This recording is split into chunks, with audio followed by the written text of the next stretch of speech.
भारत एक ऐसा देश है जहाँ हमें जगह जगह रहस्य देखने को मिलते हैं। उनमें से एक है वृंदावन का निधि वन, जिसे द्वापर युग से ही रहस्यमयी जगह मानी गई है। आज भी निधि वन में और निधि वन के पास बांके जी के मंदिर में अनेकों चमत्कार रोज देखे जा सकते हैं, जिसे कृष्ण जी का रंग महल भी कहा जाता है। रंग महल में रोज प्रसाद के रूप में लड्डू या माखन मिश्री रखा जाता है। राधा जी के लिए श्रृंगार रखा जाता है। अगर हम खुद अपनी आंखों से नहीं देखते तो हमें विश्वास नहीं होता, मगर जब वहां पहुंचे तो देखकर हैरान रह गए। जो विश्राम के लिए बिस्तर बिछाया गया था, वो देखने में ऐसा लग रहा था कि रात में इस पर कोई सो के गया है। लड्डू भी टूटा हुआ था और बिखरा हुआ था, और श्रृंगार देखकर तो ऐसा लग रहा था जैसे किसी ने वास्तव में श्रृंगार किया हो। वृंदावन के निधि वन में जगह जगह चमत्कारों का एहसास होता है। स्वयं निधि वन की भी अपनी एक कहानी है। वहाँ शाम होते ही कोई भी इंसान हो या जानवर वन में नहीं रुकते। कहते हैं यहाँ पर रात में ये पेड़ राधा कृष्ण और कृष्ण गोपियाँ बन जाते हैं, और जिसने भी देखा वो या तो पागल हो जाता है या फिर मर जाता है। ऐसी ही एक सच्ची निधि वन की कहानी के बारे में हम बताएंगे। आज भी उनके हाथ से लिखा हुआ पत्र मंदिर में मौजूद है। एक बार कलकत्ता के एक भगत अपने गुरु की सुनाई हुई कथा से इतने प्रभावित हुए कि वह हर समय वृंदावन जाने की सोचने लगे। एक दिन उस भगत ने निश्चय किया कि वृंदावन जाऊंगा, और ऐसा हुआ भी।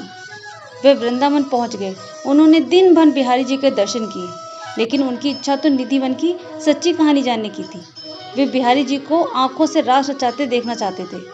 उन्होंने सोचा कि एक दिन निधि वन में रात में रुक कर देखता हूँ। यह सोचकर वे निधि वन में शाम को छुप कर बैठ गए। जब शाम हुई तो पुजारी जी निधि वन को खाली करवाने लगे, तो उनकी नज़र उस भगत पर पड़ गई और उन्होंने उसे वहाँ से जाने के लिए कहा। वे पुजारी जी के कहने पर उस वक्त तो वहाँ से चले गए, लेकिन वे कई दिन तक निधि वन में रुकने की कोशिश करते रहे, मगर वहाँ के पुजारी उन्हें रोज रोज बाहर कर देते। मगर एक दिन उन्हें निधि वन में एक ऐसा कोना मिल गया जहाँ पर पुजारी जी की नज़र न पड़ सके।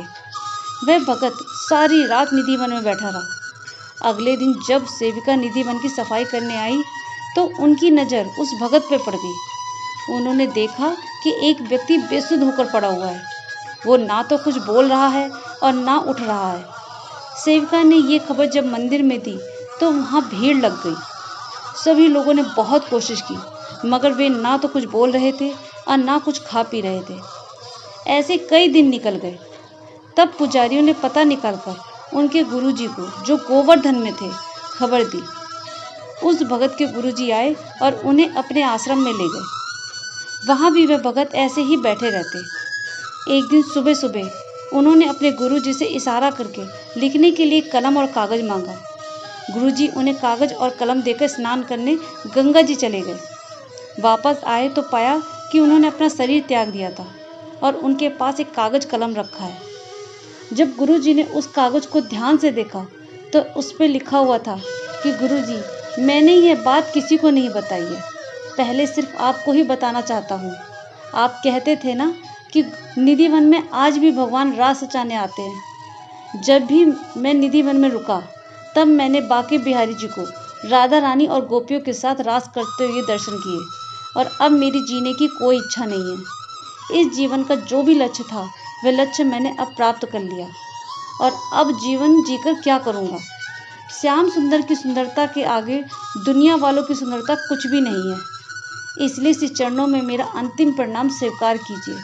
और प्रणाम करके उन्होंने अपना शरीर त्याग दिया। वह पत्र आज भी मथुरा के सरकारी संग्रहालय में रखा हुआ है, जो बंगाली भाषा में है। आज भी कहते हैं कि वहाँ के लोगों को बांसुरी और घुंघरू की आवाज़ आती है, और उस तरफ जो खिड़कियाँ हैं वो खिड़कियों के आज भी दरवाजे बंद रहते हैं। उम्मीद है कि आपको आज का वीडियो पसंद आया होगा। ऐसी ही और वीडियो को देखने के लिए मेरे चैनल को लाइक कीजिए, शेयर कीजिए, सब्सक्राइब कीजिए। धन्यवाद।